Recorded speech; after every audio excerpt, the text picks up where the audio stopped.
आज लालकृष्ण आडवाणी को गांधीनगर से अपना पर्चा दाखिल करना है। इस मौके पर नरेंद्र मोदी उनके साथ हैं और इस वक्त नरेंद्र मोदी कार्यकर्ताओं से क्या कह रहे हैं, आइए सीधे चलते हैं गांधीनगर।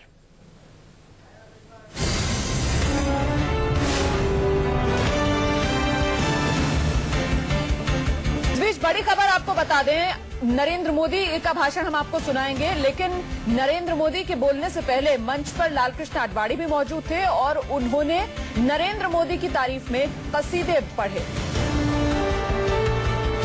अब की बार भाजपा सरकार, आडवाणी की तरफ से ये कहा गया, अब की बार मोदी सरकार। भीड़ ने नारा ये लगाया, मोदी में पीएम बनने की काबिलियत। फिर लालकृष्ण आडवाणी की तरफ से अपनी बात कुछ इस तरीके से आगे बढ़ाई गई, लेकिन वाजपेयी से तुलना नहीं हो सकती नरेंद्र मोदी की, ये भी साफ कर गए लालकृष्ण आडवाणी।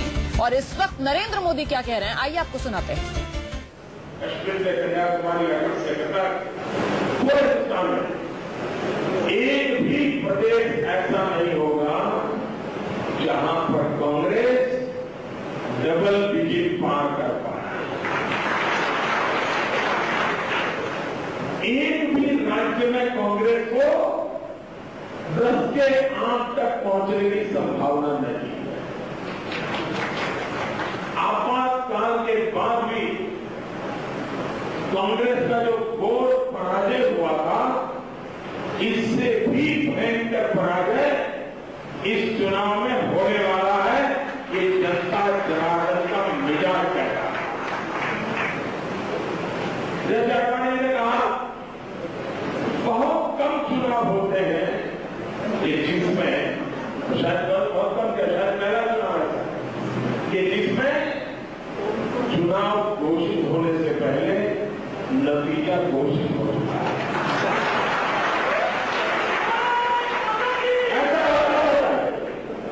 ऐसा बहुत कम होता है। लेकिन भाइयों बहनों, हम चाहते हैं कि देश को कांग्रेस मुक्त बनाना है, देश को संकटों से मुक्त करना है, भ्रष्टाचार से मुक्ति चाहिए, महंगाई से मुक्ति चाहिए, बेरोजगारी से मुक्ति चाहिए। देश जीतना है, लेकिन हम सिर्फ लोकसभा की सीटें जीत लें, इससे मुझे आनंद नहीं होता है, क्योंकि मैं मूलतः संगठन का कार्य करता हूं। कुछ विशिष्ट परिस्थितियों में मुझे अपना वो ट्रैक छोड़ करके इस ट्रैक पर लगाया गया और चुनावी राजनीति में मेरी एंट्री हुई। वरना मूलतः तो घर तो संगठन के लिए छोड़ा था, लेकिन अभी पार्टी ने दायित्व दे दिया। मूलतः मैं संगठन के व्यक्ति और मेरी सोच, मेरा जीवन संगठन से जुड़ा रहता। और इससे भाई बहनों, हम कितनी असेंबली जीते, कितनी लोकसभा जीते, इसे दुनिया में तो डंका बजेगा, लेकिन मेरी खुशी तो तब होती है कि आप कितने पोलिंग बूथ जीत गए हो। हमें पोलिंग बूथ जीतना है। पोलिंग बूथ का कीदा हमारा, ये हमारा टारगेट होना है। कितने ही आंधी तूफान क्यों न आए, कितने ही झूठ भरे क्यों न चले, लेकिन पोलिंग बूथ में भाजपा का झंडा मैं झुकने नहीं दूंगा, ये संकल्प लेकर के। और भाई बहनों, अगर एक छोटा कार्यकर्ता भी पोलिंग बूथ संभाल के बैठ जाता है ना, दुनिया की कोई ताकत नहीं है जो भारतीय जनता पार्टी का विजय को रोक सके। दूसरी बात है भाइयों बहनों, मई महीने में चुनाव, ये सबसे बड़ा चैलेंज होती है, क्योंकि छुट्टियां शुरू होती हैं। हर किसी को कुल्लू मनाली शिमला का मूड होता है। मई महीने की छुट्टियों में शादियां भी बहुत होती हैं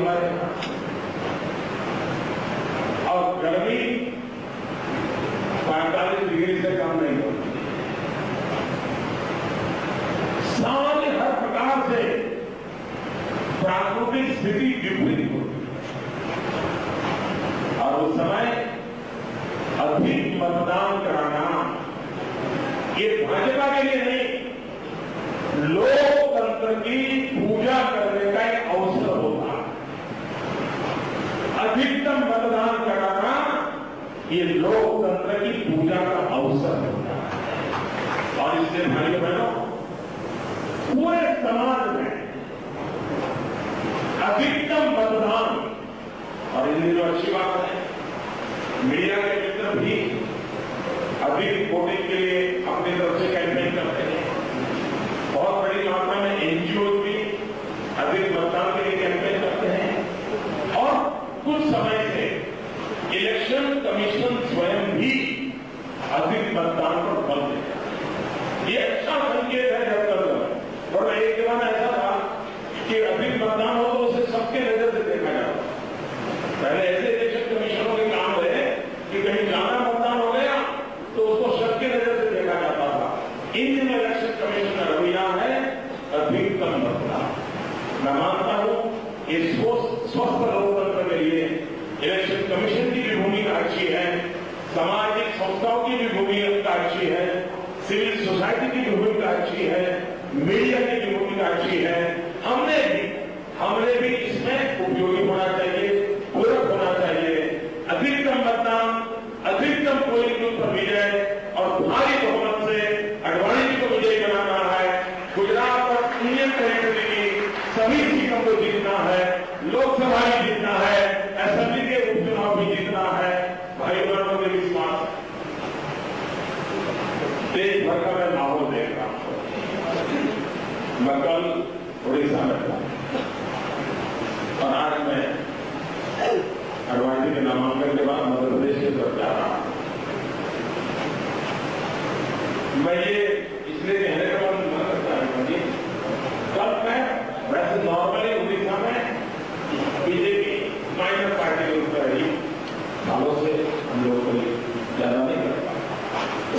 इस बार मैं हैरान था, कल राहुल के नाम मेरी एक सभा, पहले भी मेरी एक बार वहां सभा हुई थी, करीब 300 लोग। इस बार उन्होंने सभा राउरकेला शहर से 8 किलोमीटर दूर एक खेत में रखी। वो जगह देखकर के मेरा माथा फट गया। मैं कह रहा है मैं गुजरात का मैं भी इतना बड़ा मैदान रखने की हिम्मत नहीं कर सकता। आपने इतने बड़े मैदान को रखने की हिम्मत कैसे? और जब मैंने वो सभा देखी, मैंने ऐसी सभा एक पार्लियामेंट की सीट राज्य की नहीं मैंने अब तक कभी कल्पना नहीं की है। वो वर्ष में राउरकेला में जहां भारतीय जनता पार्टी जिन राज्यों में हमारा दबदबा है उस रूप में नहीं है। और इसलिए मैं तो हैरान था, इस बार दक्षिण भी पूरब भी अकल्प परिणाम देगा। और भाइयों बहनों, मैंने कहा एक प्रकार से कांग्रेस के इतने वर्षों के इतिहास में ये पूरे से पूरी हार कांग्रेस